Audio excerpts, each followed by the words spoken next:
오늘 우리에게 주시는 말씀은 창세기 37장 5절로부터 11절의 말씀입니다. 창세기 37장 5절로부터 11절의 말씀, 여러분들 목소리로 함께 합독해 주시기 바랍니다.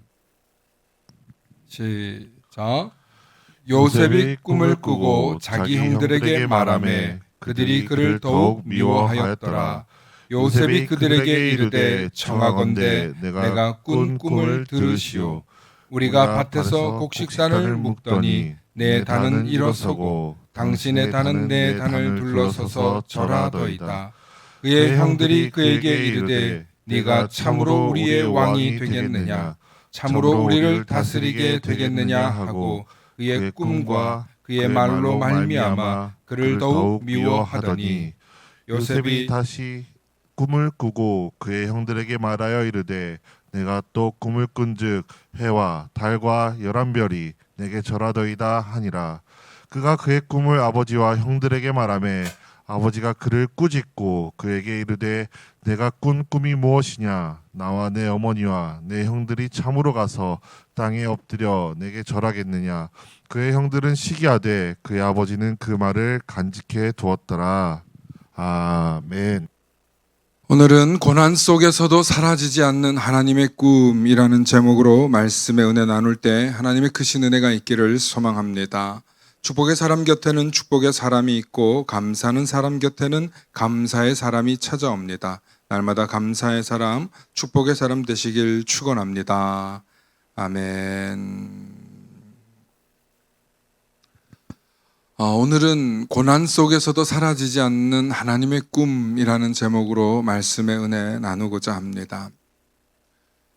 사람이 살면서 힘들 때가 누구나 있습니다. 그런데 보통 힘든 게 노동으로 힘들고 사는 게 힘든 것보다 사실은 내가 아무 짓도 안 했는데 내 의도나 내 생각이나 내 의지와 상관없이 남들이 나를 부정적으로 평가할 때, 내게 일어난 일에 대해서 나도 잘 모르겠는데 나에 대해서 함부로 말하는 걸 당할 때, 그럴 때 사람들은 억울하고 속상하고 또 크게 갈등하게 되는 원인이 됩니다. 그런데 그거보다 더 속상한 일이 있을 수 있습니다. 그건 내가 정말 의지를 갖고 선한 일을 했음에도 불구하고 나를 음해하거나 모함해서 왕따를 시키거나 쫓아내거나 심지어 죽이려고 할 때 우리는 크게 억울한 정도가 아니라 미치고 환장하고 팔딱 뛰겠죠. 아마 그게 우리가 정말 좋은 의도를 했는데도 그렇게 평가당할 때가 있을 것입니다. 마음에 큰 분노가 쌓이겠죠. 그런데 우리가 상식적으로 생각하는 그런 삶을 살지 않고 그런 억울한 일을 당했음에도 불구하고 죽기까지 자신의 일을 수행한 분이 있습니다. 제가 누구 얘기하고 있는 것 같아요? 바로 우리 예수님의 이야기입니다. 예수님은 이 땅에 오셔서 정말 선하고 좋은 일만 하셨는데 그분은 고난을 당하셨고 창피를 겪으셨고 그리고 결국에는 끔찍한 고통 속에서 죽임을 당하셨습니다. 아무리 예수님께서 대단한 분이라 할지라도 그 혹독한 고통의 시간을 견디시고 또 그 창피를 당하시다가 죽으셨다는 것입니다. 바로 우리 예수님의 이야기죠.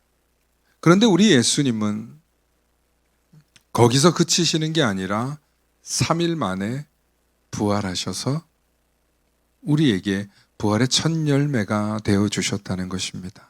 할렐루야. 우리 지난주에 이렇게 부활주의를 보내고 너무나 감사하게도 주님의 부활이 나의 부활임을 고백하는 귀한 시간이었습니다. 예수님께서는 참 하나님이시면서도 왜 인간의 몸을 입고 오셔서 그렇게 하셨을까?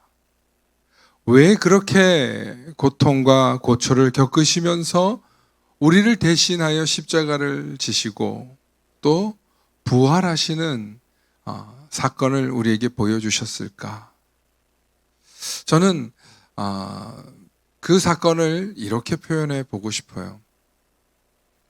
왜냐하면 그것은 예수님의 꿈이었기 때문이다.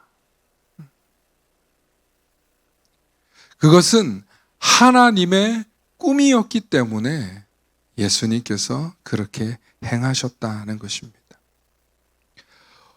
세상 사람들의 눈으로 보기에는 예수님이 패배한 것 같지만 수많은 사람들의 비난과 모함과 고초를 겪으셔서 죽으셨기 때문에 예수님은 패배한 것 같지만 2000년이 지난 지금도 우리는 누구 얘기하고 있습니까?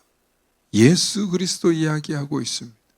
예수님의 그 꿈의 이야기, 하나님의 그 꿈의 이야기를 오늘도 하고 있는 것을 보면 어떤 고난과 어떤 박해와 어떤 시련과 실패가 있어도 하나님의 꿈은 영원하다. 하나님의 꿈이 무엇입니까? 우리를 택하시고 우리를 자녀 삼으시고 우리를 구원하시려는 것이 하나님의 꿈인 줄로 믿습니다. 그래서 저는 오늘 여러분들이 알아듣기 쉽게 바로 하나님의 그 구원 역사의 계획을 하나님의 꿈이다. 이렇게 표현해 보고 싶습니다. 이것은 성경의 엑기스 중에 엑기스입니다. 여러분 구약 전체가 말하는 것이 무엇입니까? 하나님의 구원 계획입니다.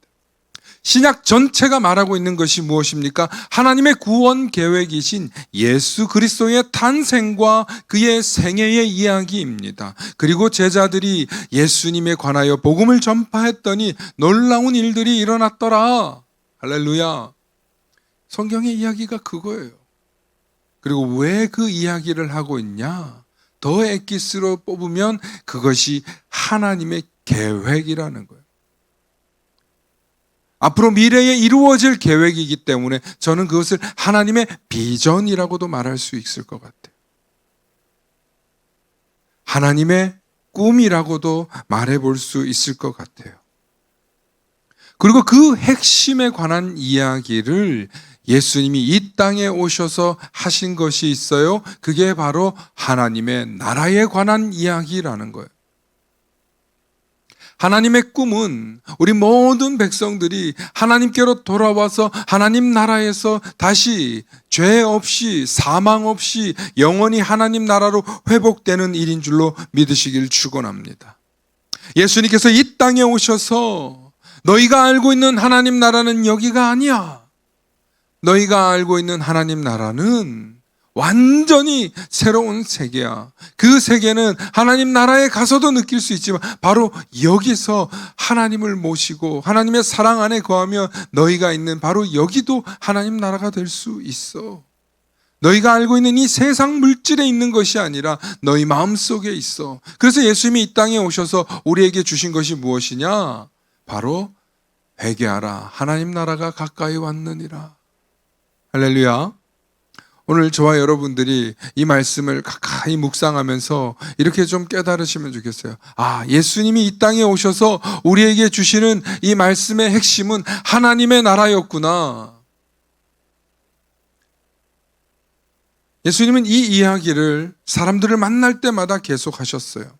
하나님 나라는 이렇고 하나님 나라는 말이야 저렇고. 왜 그러셨을까? 그것이 하나님의 꿈이고 예수님의 꿈이셨기 때문입니다. 결국 하나님 나라는 곧 예수님이 전파해야 할 꿈이자 목표이자 전부였던 것을 우리는 깨달아야 할 줄로 믿습니다. 그러므로 우리가 예수님을 잘 생각해 보면 예수님은 하나님의 꿈을 이루기 위해서, 하나님의 뜻을 이루기 위해서, 하나님의 계획을 성취하시기 위해서 이 땅에 오신 줄로 믿습니다. 그래서 우리가 조금만 더 생각해 보면 하나님의 꿈과 나의 꿈이 다르다는 것을 알 수 있어요. 그래서 저는 오늘 첫 번째로 인간의 꿈은 사라지지만 하나님의 꿈은 영원하다. 할렐루야. 인간의 꿈은 사라지지만 하나님의 꿈은 영원하다. 할렐루야. 오늘 본문에 보면 요셉에 관한 이야기가 나오죠. 요셉이 자기 형제들과 아버지에게 꿈에 관하여 이야기합니다. 자신의 꿈에 대해서 이야기하는데 37장 7절에 보면 우리가 밭에서 곡식단을 묶었더니 요셉 내 단은 일어서고 요셉 자신의 단은 일어서고 당신의 단들은 내 단을 둘러서서 절하더이다. 요셉이 그런 꿈에 대한 이야기를 하는 거예요. 그런데 한 번도 아니고 두 번 해요. 37장 9절에 요셉이 다시 꿈을 꾸고 그의 형들에게 말하여 이르되 내가 또 꿈을 꾼즉 이번에는 이 곡식 수준이야. 이 땅의 것이 아니야. 해와 달과 11별이 내게 절하더이다 하니라. 여러분 두 번이나 기가 막힌 꿈을 꿨어요. 두 번이나. 그러니 요셉은 생각합니다. 하나님께서 나를 이렇게 축복해 주시고 쓰시겠구나. 그래서 형들에게 담대하게 선포합니다. 보십시오, 형님들. 아버지, 어머니, 하나님이 저를 이렇게 쓰시려나 봅니다. 그런 마음을 가지고 얘기했는지 몰라요. 그런데 하나님은 그렇게 요셉을 쓰시기 위해서 어떻게 하시냐? 그 이후로 요셉이 당해야 할 고난과 시련을 겪게 하셨다는 것입니다.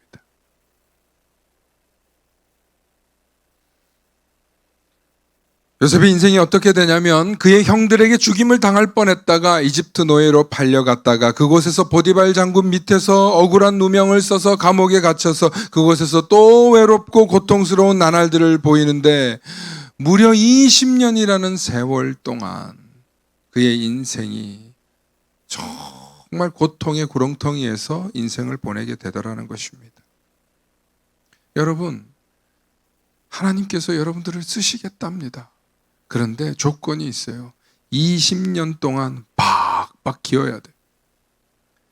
20년 동안 엄청 고통 속에서 있다가 20년 후에 내가 너를 빛나게 해줄게 라고 한다면 여러분 이 고통과 이 고난과 시련을 감내하실 수 있으시겠습니까? 반드시 성공할 거라는 걸 안다 할지라도 우리가 그렇게 그 고통과 고난의 시간을 감내할 수 있을까요? 사실 여러분 생각해 보세요. 열심히 공부해서 열심히 준비해서 열심히 노력하면 네가 10년 후엔 좋은 대학을 가고 좋은 인생을 살게 되고 좋은 사람을 만나게 될 거다라고 해도 우리가 그거 안 믿잖아요. 아니 못 믿잖아요. 인생이 얼마나 힘듭니까? 매일매일 다람쥐 쳇바퀴 돌아가듯이 열심히 살려고 하는 게 특히 우리 학생 때, 우리 아이들 때 그 어린 시절에 그렇게 되기가 쉽습니까? 어렵습니다. 여러분, 우리 인생이 20년 동안 롤러코스터 같은 인생을 보내야 한다면 아마 순종하기가 결코 쉽지 않을 것입니다. 이것이 무엇을 의미하냐면 인간이 꿈꾸는 것, 인간이 소망하는 꿈은 다 완성될 수 없다는 거예요. 그리고 결국에는 반드시 무너지는 경험을 하게 된다는 것입니다. 그러나 요셉의 인생을 보십시오. 20년 후에 하나님이 그를 쓰십니다. 하나님이 계획하신 꿈, 하나님이 사용하시려는 꿈은 변함없고 영원한 줄로 믿으시길 축원합니다. 그러므로 우리가 우리의 꿈을 이루어가면서 하나님의 꿈을 이루어 드린다 이런 생각, 이런 착각은 버려야 됩니다. 한번 따라해 봅시다. 우리가 우리 꿈을 꾸면서 하나님의 꿈을 이루어 드리겠다. 이게 무슨 얘기라고요? 착각이라는 거예요. 착각. 그것은 우리의 야망이 될 수 있고요. 우리의 욕망이 될 수 있고요. 우리의 성공의 목표일 뿐이지 하나님은 그것을 철저히 외면하십니다. 오히려 그런 사람에게 하나님은 자신의 꿈을 더 숨기시고 우리가 하나님의 비밀과 하나님의 뜻을 발견할 때까지 기다리십니다. 그러므로 우리는 생각해야 합니다. 우리가 하나님을 섬기는 것이 아니라 하나님께서 우리를 통하여 그분의 구속의 이야기를 써내려 가신다는 것입니다. 여러분 착각하지 마십시오. 우리가 하나님을 섬긴다, 우리가 하나님께 쓰임 받는다, 내가 하나님의 일을 하겠다. 여러분 사실은 그런 결단과 노력 좋습니다. 그런데 자세히 들여다보면 하나님께서 우리를 통해 그분의 구속의 이야기를 써내려 가신다는 거예요. 그래서 인간의 꿈은 유한하지만 하나님의 꿈은 영원하다는 것을 성경은 말해주고 있습니다. 두 번째, 고통을 통해서 배우는 하나님의 뜻과 비밀이 있다는 것입니다.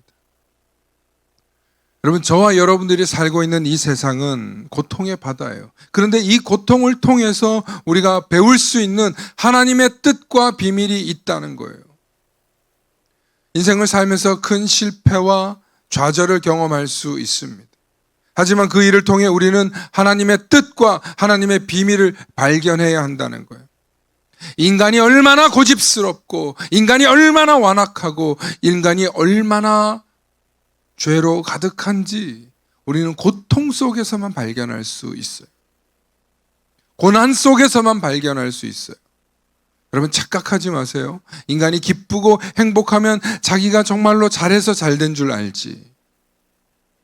거기에 하나님의 뜻이 있고 하나님의 비밀이 있는지를 발견할 생각을 1도 하지 않는다는 거예요.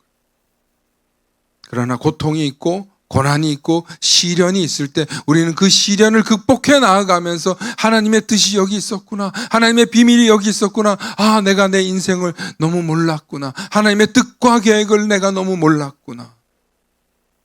그러므로 두 번째 잊지 말아야 할 것은 하나님께서는 우리의 고통을 즐기시는 분이 아니라 우리가 고통 중에 있지만 그 속에서도 하나님의 뜻과 비밀을 발견하시길 바란다는 것입니다. 그런데 어떤 사람이 하나님의 뜻과 비밀을 빨리 발견하느냐? 그럼 바로 오늘의 말씀에서 그 비밀이 있습니다. 하나님의 꿈을 아는 사람. 하나님의 꿈을 아는 사람. 하나님의 비밀을 사모하는 사람이 이 하나님의 뜻과 비밀을 발견한다는 거예요. 당연한 소리 같겠지만 여러분 살면서 근데 한번 생각해 보세요. 정말 당연한 소리 같겠지만 여러분 살면서 누가 가르쳐 주지 않으면 하나님의 꿈에 대해서 여러분 관심 가지시겠습니까? 솔직하게 누가 가르쳐 주지 않으면, 오늘 말씀을 통해서 여러분들이 알려주지 않으면 하나님의 꿈에 대해서 여러분들 관심이나 있었습니까? 하나님의 계획, 하나님의 뜻, 하나님의 비밀 여러분 관심 있었어요? 없잖아요. 내가 내일 뭘 먹을까, 어딜 갈까, 뭘 할까, 뭘 놓을까, 어디 갔다 와야 될까. 우리 꿈과 우리 계획을 시간 보내며 우리 꿈과 우리 계획을 이루기 위해서 얼마나 분주하고 바쁘게 살아갑니까? 그런데 우리가 살면서 하나님이 누구시지? 하나님이 어떤 분이시지? 막 하나님에 대해서 궁금해서 잠을 못 잘 지경이 될 때, 막 하나님을 알고 싶어서 밤새 기도하고 매달릴 때 하나님이 우리를 기특하게 여기시는 거예요. 너 나에 대해서 궁금해? 너 나 알고 싶어? 너 정말 나 좋아하는구나? 너 정말 나 사랑하는구나? 여러분, 우리가 누군가를 좋아하고 사랑할 때 그 사람을 알고 싶고 그분을 보고 싶고 만나고 싶고 더 자세히 알고 싶잖아요. 마찬가지예요. 우리가 하나님을 알고 싶어하고 하나님을 더 궁금해하고 하나님 어떤 분이십니까? 밤새도록 하나님에 대해서 알고 싶어서 성경을 보고 기도를 하고, 여러분 그런 열정과 시간 보내보셨어요? 누가 알려줘야 하잖아요. 그게 바로 교회의 사명이고 교회가 여러분들에게 해드리고 있는 일이에요. 하나님 이런 분이야. 하나님은 이런 분이야. 물론 가장 크게 보면 하나님은 사랑이시고 긍휼이 많으시고 은혜와 자비가 충만하시고 하나님은 그분에게 엎드려서 부르짖는 자들을 용서하시고 구원해 주시는 하나님이시죠. 그런데 여러분, 우리가 하나님을 알려고 하나님께 오는 게 아니라 하나님 내 기도의 제목 좀 들어주세요. 하나님 나 이런 문제가 있어요. 하나님 내 문제 좀 해결해 주세요. 내 문제 해결하려고 하나님 앞에 부르짖기만 하지, 정작 하나님이 원하시는 것, 정작 하나님이 알고자 하는 것, 정말 하나님 우리에게 알려주고자 하는 것 우리가 관심이 없는데 어떻게 하나님의 소원을 우리가 이루어 드릴 수 있겠어요? 반대로 하나님이 내 소원을 들어주시겠냐 이 말이에요. 그런데 여러분, 우리가 기도를 하다 보면 이런저런 간구함 필요해요. 정말 여러분 아주 작은 것부터 기도하는 거 필요해요. 그런데 우리가 기도를 어떻게 해야 되냐면, 기도는 이렇게 하는 거라고 예수님 우리에게 알려주셨어요. 그 대표적인 게 주기도문이에요. 주기도문. 그런데 그 주기도문을 가르쳐 주시고 나서도 제자들에게 알려주신 게 있어요. 마가복음 14장 36절에 예수님께서 큰 고난을 당하실 때 정말 그 십자가 지려고 해야 되는 그때 예수님이 이렇게 얘기해요. 아빠, 아버지요. 아버지께서는 모든 것이 가능하오니 이 잔을 내게서 옮기시옵소서. 예수님 십자가 지는 거 불편하다고 하신 거예요. 정말 이거 안 하고 싶다고 한 거예요. 그러나 나의 원대로 마옵시고 아버지의 원대로 하옵소서. 여러분, 이게 우리 기도의 태도가 되어야 될 줄로 믿습니다. 바로 이것이 우리가 하나님께 무엇을 구하더라도 마지막에는 우리의 자세가, 우리의 태도가, 그러나 내 뜻대로, 내 원대로 마옵시고 아버지의 원대로 하옵소서. 따라해 봅시다. 아버지의 원대로 하옵소서. 할렐루야. 우리가 수많은 기도와 간구함으로 하나님 앞에 설 수 있습니다. 그런데 과연 우리는 내 뜻대로 안 해주시는 하나님, 나 가만 안 둬? 하나님이 그거밖에 안 돼? 여러분, 그렇게 생각하면서 살고 계시지는 않습니까? 내 뜻대로 마옵시고 아버지의 원대로 하옵소서. 이 세상에 이루어지고 있는 수많은 일들 속에서 하나님의 역사와 하나님의 관심과 하나님의 뜻과 계획과 관련 없는 게 있을까요? 세상에 일어나는 전쟁과 기근과 수많은 일들이 하나님의 뜻과 계획과 관련이 없을까요? 다 관련이 있어요. 우리가 모를 뿐이지.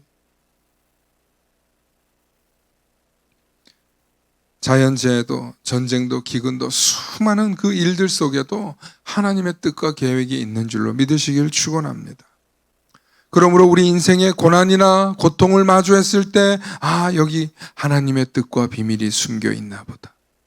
하나님이 저 일을 통하여서 나에게 뭘 깨달으라고 하시나 보다. 하나님이 이 일을 통하여서 나를 성장시키시려고 하는구나. 그러니 하나님 왜 저에게 이런 일을 일으키셨어요? 하나님 왜 저에게 이렇게 힘들게 하십니까? 이게 아니라 하나님 저 이제 또 레벨업 하는군요. 하나님 저 이제 한 단계 성장하는군요. 하나님 저 이 고난 딛고 저 이 고통 딛고 하나님 더 성장하기를 소망합니다. 더 하나님의 뜻에 가까워지기를 원합니다. 더 하나님이 누구신지 알기를 소망합니다. 그렇게 고백할 수 있는 저와 여러분들 되길 소망해 봅니다.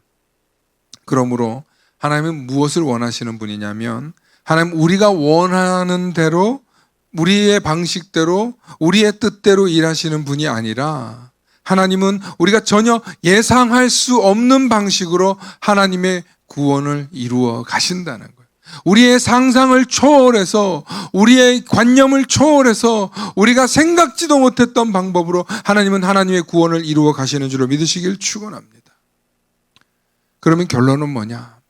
하나님은 우리 한 사람 한 사람에게 요셉과 같이 쓰기를 원하신다는 거예요. 우리 인생 전체를 보면 그 요셉이 20년 동안 하나님의 꿈을 받고 20년 동안 고난을 겪지 않습니까? 그런데 그 20년 동안 요셉을 하나님께서 연단하고 다루시고 하시면서 나중에 애굽의 총리로 쓰시고 그의 형제들을 구원하시고 그의 모든 이스라엘 백성들이 거처할 곳을 마련하게 합니다. 여러분 이게 너무너무 중요한 사인이에요. 우리가 정말 꼭 깨달아야 할 것은 하나님은 우리 한 사람 한 사람을 요셉처럼 쓰길 원하시는 줄로 믿으시길 축원합니다. 그러니까 우리의 인생 속에서, 우리의 고난 속에서, 우리의 고통 속에서 하나님 이거 왜 이런 거죠? 하나님 저에게 뭘 원하시는 거죠? 하나님 제가 하나님 더 알기를 원합니다. 하나님 뜻을 보기를 원합니다. 하나님 저를 통하여서 하나님의 꿈을 이루기를 원합니다. 하나님 저에게 알려주세요. 하나님 소망합니다. 저 요셉처럼 그런 꿈 꾸고 싶어요. 하나님 더 알기를 원해요. 막 우리가 소망하고 갈망하고 그렇게 나가잖아요. 그러면 하나님은 반드시, 원래는 요셉 아니었는데, 원래는 저기 성경에 이름도 없던 그런 인물 수준이었는데, 우리가 그렇게 하나님 알기를 원하시는 순간, 너 요셉의 영성을 아는구나. 너 요셉을 내가 왜 그렇게 썼는 줄 아는구나. 여러분, 그럴 때 우리에게 축복의 문이 열리는 줄로 믿으시길 축원합니다. 바로 그럴 때 하나님께서 우리를 통하여서 일하시는 것을 경험하게 되실 것입니다. 여러분 20년이라는 긴 세월 동안의 고통과 고난을 본다는 게 쉬운 일입니까? 모를 일이에요. 그러나 하나님은 우리에게 주신 그 신비로운 꿈들을 반드시 하나님의 놀라운 계획을 통해서 우리가 상상도 할 수 없었던 방법으로 우리의 관계들을 새롭게 하시고 새로운 사람을 알게 하시고 새로운 관계들을 붙여주시고 전혀 새로운 사건들을 우리에게 일으키시면서 하나님은 자기의 꿈을 이루어 가시더라는 거예요. 할렐루야. 여러분 우리가 그 하나님을 찬미하는 거예요. 그런 하나님을 우리가 알고 있는 거예요. 우리는 하나님을 다 알진 못하지만 아주 조금 알고 있지만 맨날 성경 들고 왔다 갔다 하면서 제대로 펼쳐보지도 않아서 하나님이 어떤 분인지 우리가 자세히는 모르는 것 같아도 우리가 하나님을 아는 거예요. 그 조금 아는 거 가지고도 하나님이 우리에게 이렇게 은혜와 자비를 주시는데 우리가 그 하나님을 더 알고자 하면 하나님 얼마나 큰 축복을 주시겠어요? 얼마나 큰 이름을 우리에게 주시겠어요? 얼마나 위대하게 우리를 사용하시겠냐 이 말이에요. 여기에는 나이도 중요하지 않아요. 여기는 출신도 중요하지 않아요. 여러분 정말 우리가 하나님을 아는 만큼 우리가 하나님을 알려고 하는 만큼 하나님께서는 우리를 더욱더 축복하시고 우리를 요셉처럼 쓰시길 원하는 줄로 믿으시길 축원합니다. 모세처럼 여호수아와 갈렙처럼 다윗처럼 하나님께서 우리를 쓰시길 원한다는 거예요. 성경에 기록된 이름들처럼 우리가 하나님 나라에 우리의 이름들이 쓰이고 기록될 수 있는 놀라운 역사가 있는 거예요. 왜냐하면 하나님의 꿈은 우리를 통하여 우리를 사용하시면서 하나님의 크신 구원의 계획을 이루어 가실 수밖에 없기 때문입니다. 유일한 단서는요, 하나님은 지금 일하기 위해 지금 우리가 필요하다는 거예요. 그러니까 하나님이 우리를 필요로 하는 그 이 순간에 우리가 깨달아야 할 것은 하나님의 구원은 멈출 수 없는 하나님의 속성이에요. 하나님의 은혜와 자비와 긍휼과 사랑은 하나님의 속성인데 멈추지 않아요. 계속 흘러내리는 거예요. 마치 물이 위에서 아래로 흐르는 것처럼 하나님의 사랑은 폭포수같이 흘러서 오늘 지금 이 순간에도 사용하시려다는 거예요. 그 물줄기를 타고 나아가는 사람들. 그러니까 잊지 마시기 바랍니다. 하나님은 오늘날 이 시대에도 요셉처럼 우리를 부르고 계십니다. 하나님은 오늘 이 시대에도 다니엘처럼 우리를 부르고 계시는 줄로 믿습니다. 그래 우리는 소원하면 돼요. 하나님, 저를 통해서 이루시고자 하는 뜻이 무엇입니까? 하나님, 저를 통해서 무엇을 이루길 원하십니까? 그것을 소망하면서 나아갈 때 우리의 인생 속에서 조금 앞에 닥치는 불안과 걱정과 염려, 근심, 걱정은 아무것도 아니에요. 소망하시기 바랍니다. 하나님께서 나를 통하여서 일하실 것을 기대하며 하나님께서 나를 쓰실 것을 기대하며 하나님 더 알아가기를, 하나님 더 궁금해하기를 소망해 나가는 저와 여러분들 되시길 소망합니다. 함께 기도하십니다. 좋으신 아버지 하나님, 참으로 감사합니다. 앞으로의 세대들이 태어나고 또 태어나도 하나님께서는 계속해서 자신과 일할 사람을 찾으신다는 사실을 우리로 하여금 깨닫게 하여 주시옵소서. 그래서 바로 지금 이 순간에 주여 나를 사용하여 주시옵소서. 주님, 내가 여기 있사오니 나를 써 주시옵소서. 그렇게 고백하며 주님 앞에 나아갈 수 있는 우리들이 다 될 수 있도록 주님 힘과 믿음과 지혜를 주시고, 오직 주님께서 나를 사용하실 것을 기대하며 나아가는 우리 모두가 될 수 있도록 축복하여 주시옵소서. 감사드리며 우리 주 예수 그리스도의 이름 받들어 간절히 기도 올려옵나이다. 아멘.